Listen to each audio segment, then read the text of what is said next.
Sa makausap pa, ang inahal ko mga parokyano, katauhan sa Diyos, hindi nga miling nga lungsod sa Lobog, at ang mga online viewers and followers, good morning everyone!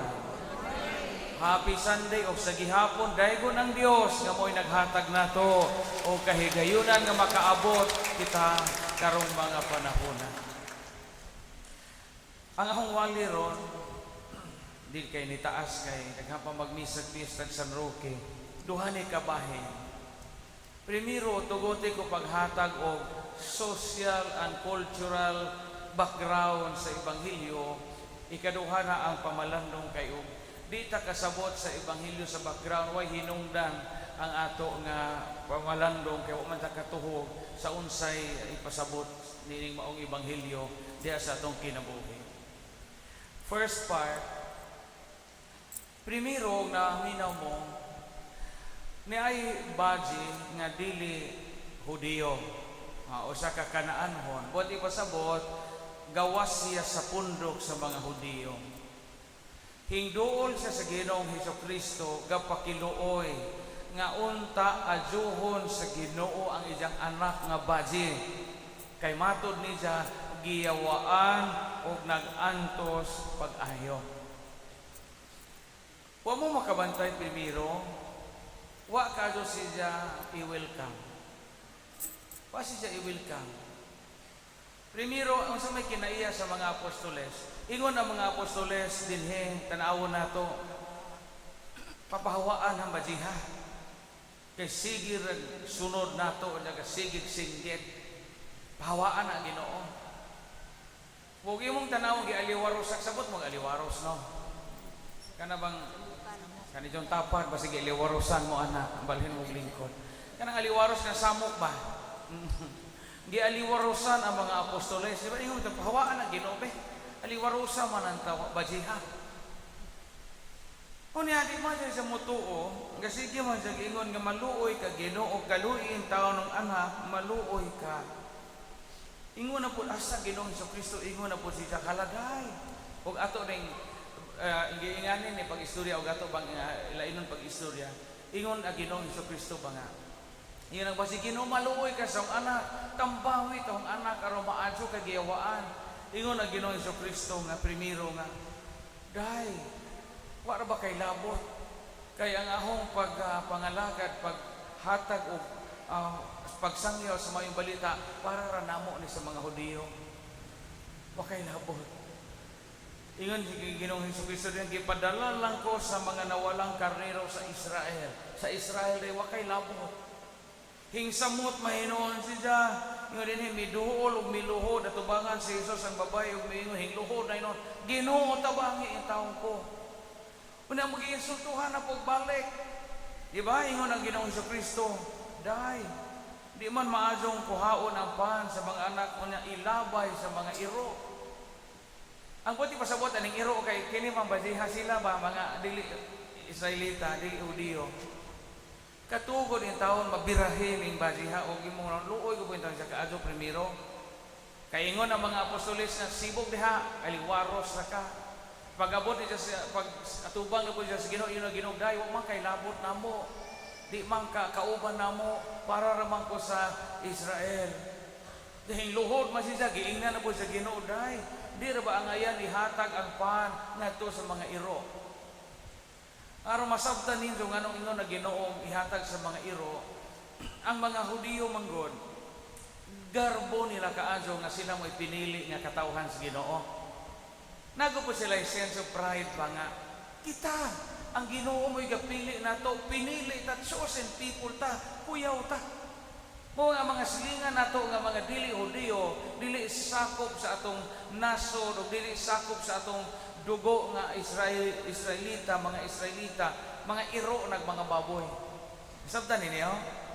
Sakit gani o kita pa nga giingnan ani o niya kanaanhon ta, kita pa ning baji, sakit ka adto ni pagkaistoryahan.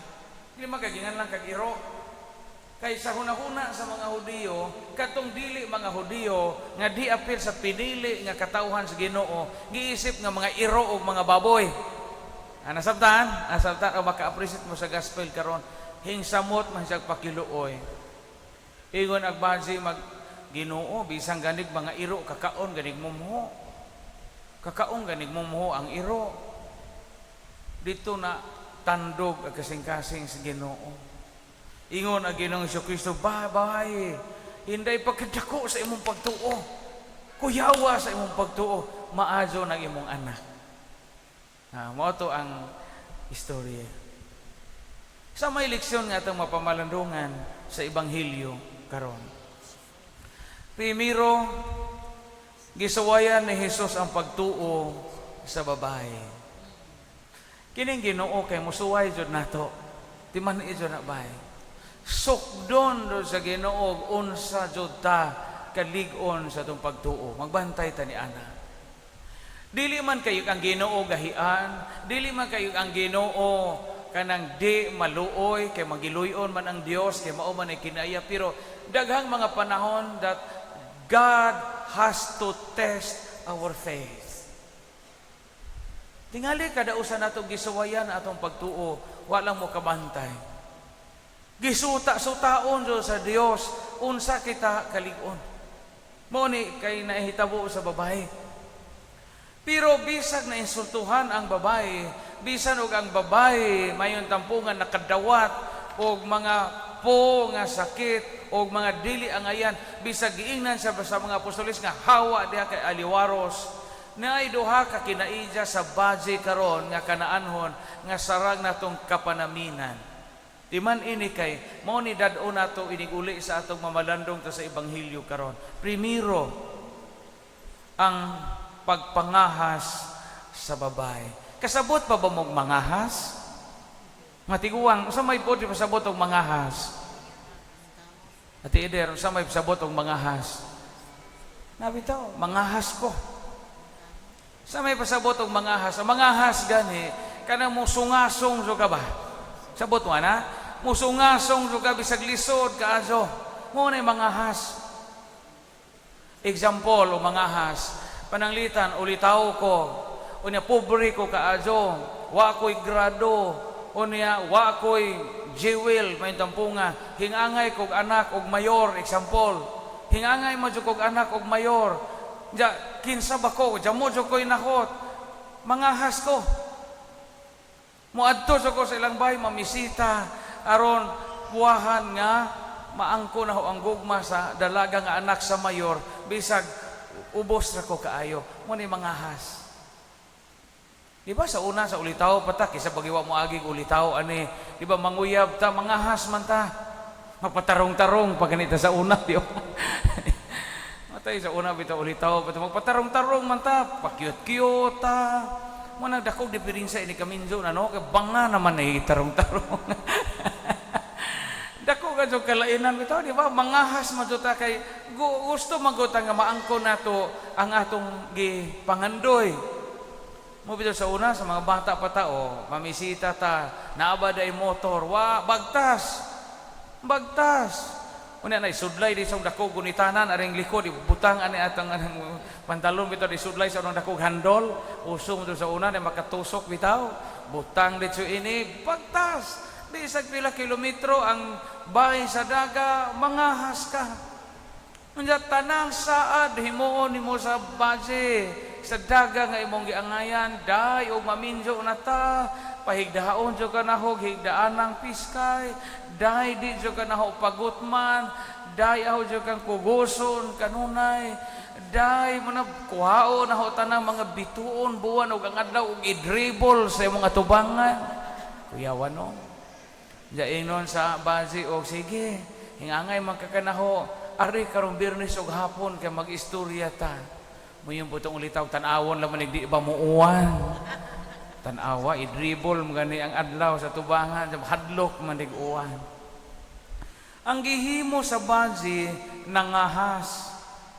Bisa giinsultuhan na siya, bisan o gipasakitan na siya sulti, gitistingan ang iyang pagtuo, nangahas doon siya. Ingani po niya itong kinabuhi.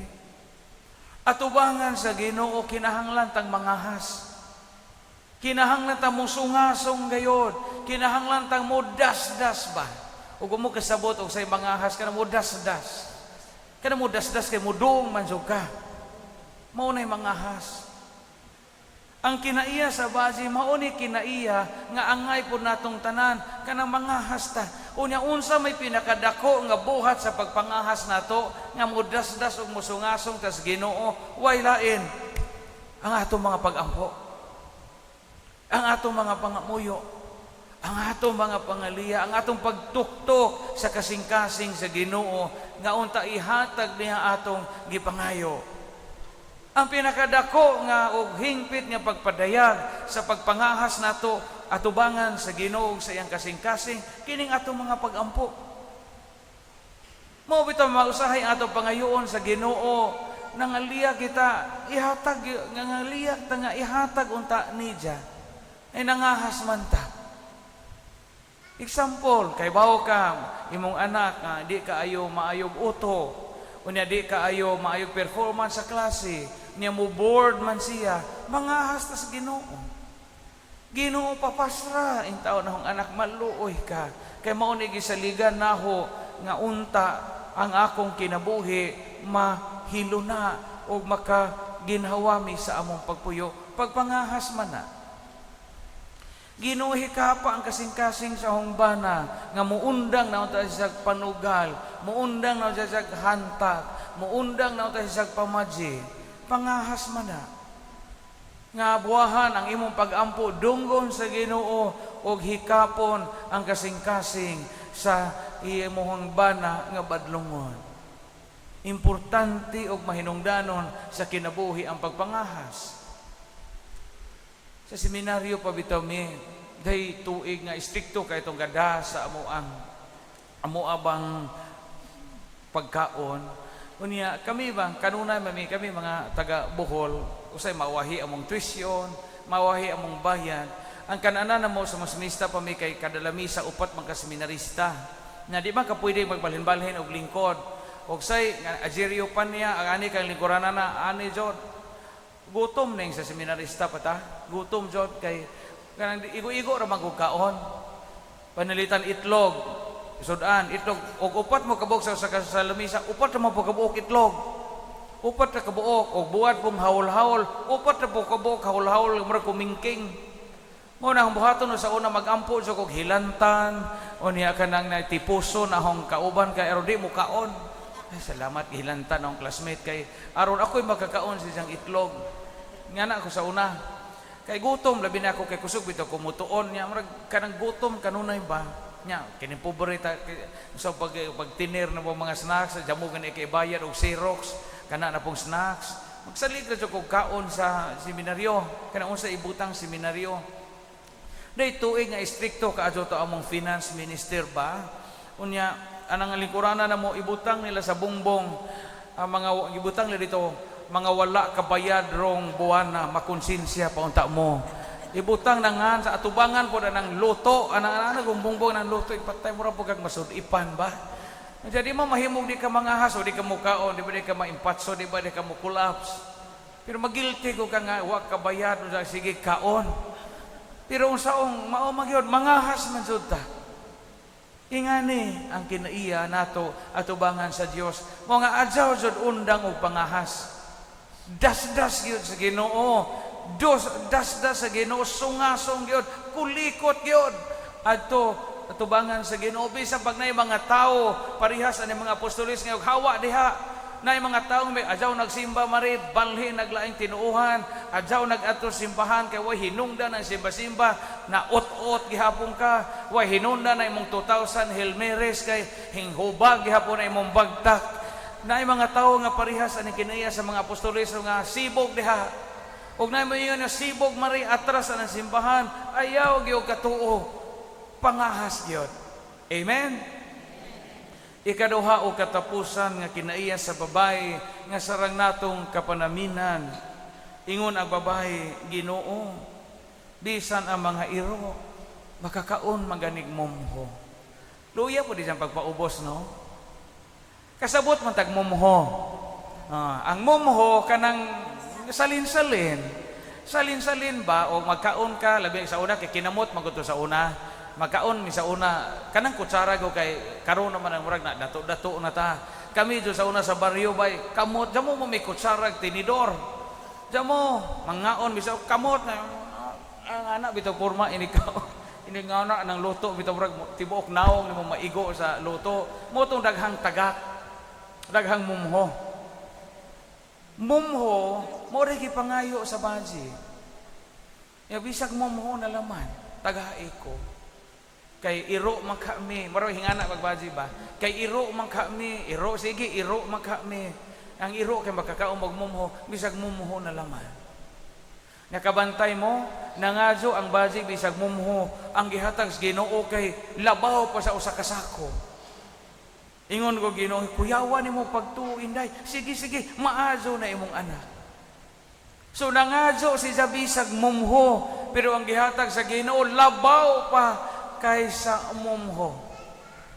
Dili lang mumho ang gihatag sa Ginoo, kundili kinatibuk-an nga hiling sa iyang anak nga mo'y nakahatag naghinobrang kalipay. Ingani ang Dios og mohatag.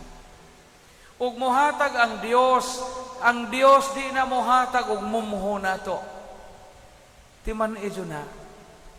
Kay usahay daghang mga tawo nga magmahay sa Ginoo, Father, ngano mang pobre man ko, unya ang uban dato kusog man unta ko mosimba.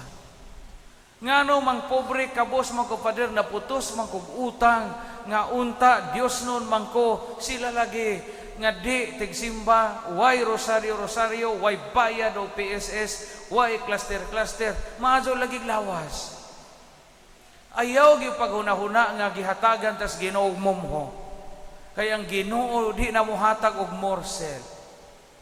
Kanang atong kinabuhi mumho ba di ay na. Kana kamo mga tiguang nga nakaabot mo 90 anyos karon, nakaabot mo 89, nakaabot mo 80, mumho ba di ay na. Kamo mga minyo nga gitagaan mo sa Ginoo 8 ka anak, 6 ka anak, nahiluna na sila sa ilang pagkabutang karon. Unya hayahay na mo kay suportado na mo, wa na mo magsibit og nipa, wa na mo mamalidyag kahoy, wa na mo manawom og bibi og ugaw, wa na mo manginhas kay nay mga anak nga masuko na gani og motrabaho mo, mumho ba di ay na. Di na mumho. Hinghatag og Ginoo nato labaw pa sa mumho. Mao gani atong hunahunaon. Mo nga di maayo sa kinabuhi nga magsigi tagtandi. Ayaw pagsigig tandi-tandi sa imuhang kinabuhi o sa ubang kinabuhi. Kayo magsigi tagtandi o sa mahitabo, di ka ka-appreciate sa imong kaugalingong blessing. Unya kay di na maka-appreciate sa imong kaugalingong blessing, imong tanawon kanunay imong kaugalingon nga kanunay kang gadawat og mumho. Pero dili ray mumho ang ihatag sa Ginoo. Kana imong banang way trabaho, mumho na de. Mumho. Ang Dios naghatag ka na itong labaw pa kay sa mumho. Basta kay mangahas kita pagdangop kanunay sa iyang kasing-kasing. So duhay mensahe nga atong pamalandungan karon iniguli nato nga makuha nato sa kinaiya sa babae. Primero, pangahas gyud. Das-das, skulikot, duol kanunay sa Ginoo. Bisag daghang mo ingon imong hawa diha. O ikaduha timan nga ang Dios di gyud mohatag og mumho. Hinghatag sa mas labaw pa kaysa ato nga gikinahanglan. Amen. Daigo ng Dios ato sa hatagan sa masipang pagpa.